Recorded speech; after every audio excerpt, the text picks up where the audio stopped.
मुसलमान vote bank, Hindu vote bank है, Sikh vote bank, ईसाई वोट बैंक की तो चर्चा ही नहीं होती क्योंकि ईसाइयों की संख्या बहुत कम है। ईसाई वोट बैंक की कहीं चर्चा होती है? केरल वेरल में कहीं थोड़ा बहुत होती होगी, बाकी पूरे देश में नहीं होती। लेकिन हिंदू और मुस्लिम वोट बैंक की सबसे ज्यादा चर्चा होती है। सिख वोट बैंक की भी चर्चा नहीं होती क्योंकि पूरा पूरा सिखों का पंजाब है एक। हिंदू और मुस्लिम वोट बैंक की चर्चा होती है, और हिंदुओं के वोट बैंक में भी एससी एसटी ओबीसी ब्राह्मण समाज। और ये आज रीता बहुगुणा जोशी को बड़ा कष्ट हो रहा है ना कि उनका घर जलाने वाले को भाजपा ने ले लिया, तो रीता बहुगुणा जोशी ऐसा ही कष्ट कांग्रेस को, राजीव गांधी, क्या नाम है इनको, राहुल गांधी को और सोनिया गांधी को भी। रीता का बहुगुणा जोशी जी, आपको बिल्कुल सही जवाब मिला, लाख टके की बात, 100% सही किया भाजपा ने। भाजपा की इस मामले में मैं 100% समर्थन करता हूं। गद्दार के साथ गद्दारी करने में कहा जाता है। रीता बहुगुणा जोशी जो प्रदेश भारतीय जनता पार्टी की कांग्रेस की अध्यक्ष होती थी, उत्तर प्रदेश कांग्रेस की अध्यक्ष रीता बहुगुणा जोशी के लड़के मयंक जोशी से राजेश वाजपेयी के घर में मैंने जो कहा था ना, वो बात आज साबित हो गई। तो रीता बहुगुणा जोशी जो उत्तर प्रदेश कांग्रेस की अध्यक्ष कभी होती थी, पाला बदल के तुरंत भाजपा में चली आई। हमारे कैंट क्षेत्र की विधायक होती थी। जब मैंने आमरण अनशन किया था तो मेरे आमरण अनशन पे रीता बहुगुणा जोशी तो नहीं आई थी, लेकिन बड़े भाई सुरेश तिवारी जरूर आए थे और आसपास के सारे सभासद आए थे। 3 दिन तक मैं आमरण अनशन पर बैठा रहा था और सबने आके मुझको समर्थन दिया था। तो रीता बहुगुणा जोशी को तो आज वही मिला ना जो उन्होंने किया। अरे वो बबलू आ गए अगर भाजपा में, तो आपकी आपको क्यों खल्ला है? राहुल गांधी को कभी नहीं खला होगा जब उनकी कांग्रेस की प्रदेश कांग्रेस अध्यक्ष छोड़ के भाजपा में चलेगी। तो जिस तरह राहुल गांधी को खला होगा ना, जिस तरह राहुल गांधी को खला होगा, उसी तरह रीता बहुगुणा जोशी को आज खला। बात पलट के बराबर आ गई। इसी जन्म में सारे कर्मों का फल मिल जाता है। खैर, ओवैसी और अखिलेश यादव अगर एक हो गए तो हिंदू वोटों का ध्रुवीकरण क्यों नहीं होगा, इसको समझिए।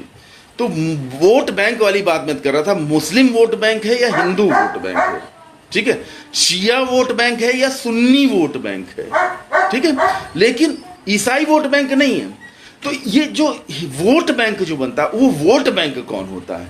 वो वोट बैंक होता है जाहिल लोगों का, जाहिल हिंदू, जाहिल मुसलमान, जाहिल जो या तो रट्टू तोते की तरह पढ़ते हैं, जिनको रटना आता है, वो भी जाहिल होते हैं। मतलब जिनके ज्ञान का विस्तार नहीं होता है, जो ज्ञान को अलग अलग क्षेत्रों में नहीं लेके जाते हैं, वो जाहिल हिंदू और जाहिल मुसलमान वोट बैंक बनते हैं। बाकी जो मनुष्य है ना, वो बैंक में रखा हुआ, लाकर के अंदर रखा हुआ बैंक में के वोट नहीं है। इस बात को अच्छी तरह समझिए। तो ओवैसी एक बैरिस्टर हैं, पढ़े लिखे संवैधानिक समझ वाले एक ऐसे बंदे हैं जिनके पूरे खानदान का एक बहुत उज्जवल इतिहास रहा है। और ओवैसी ने, असदुद्दीन ओवैसी ने, जब पाकिस्तान की मीडिया ने असदुद्दीन ओवैसी को घेरा, तो असदुद्दीन ओवैसी ने वहां अपने हिंदुस्तान की, अपने भारत की लाज रखी और भारत का मान बढ़ाया।